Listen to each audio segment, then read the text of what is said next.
Ahmedabad plane crash ઘટનામાં પૂર્વ મુખ્યમંત્રી તેમજ ભાવનગરના પ્રેમજી વસરામ પેઢીના દીકરી જમાઈ સહિત જેઠાણીનું મોત નીપજ્યું હતું।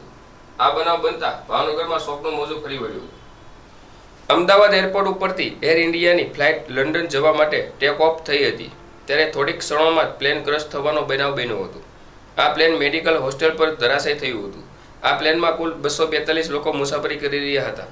આ ઘટનામાં પૂર્વ મુખ્યમંત્રી વિજયભાઈ રૂપાણી તેમજ ભાવનગરના સોની વેપારી પ્રેમજી વસરામ પેઢીના ભરતભાઈ લંગાડિયાની દીકરી યોગીનીબેન ચોકીલભાઈ સોની અને તેમના ભાભી અલ્પાબેન સોનીનું અકસ્માતમાં મોત નીપજ્યા હતા। જ્યારે ભાવનગરના બોરતળાવ વિસ્તારમાં આવેલ સી હોમ સોસાયટીમાં રહેતા રાજુભાઈ સુરકાવાળાના પુત્રો પ્રિન્સ રાજુભાઈ સુરકાવાળા મેડિકલ કોલેજમાં અભ્યાસ કરતા હતા।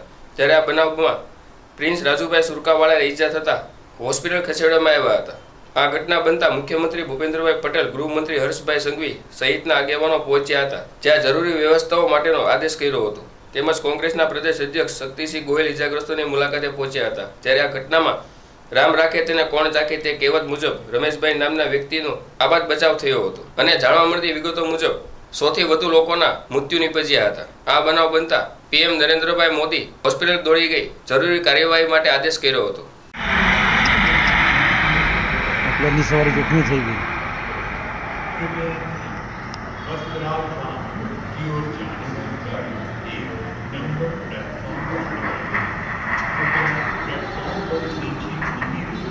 પૂરાઈ ગયા અમે કોઈ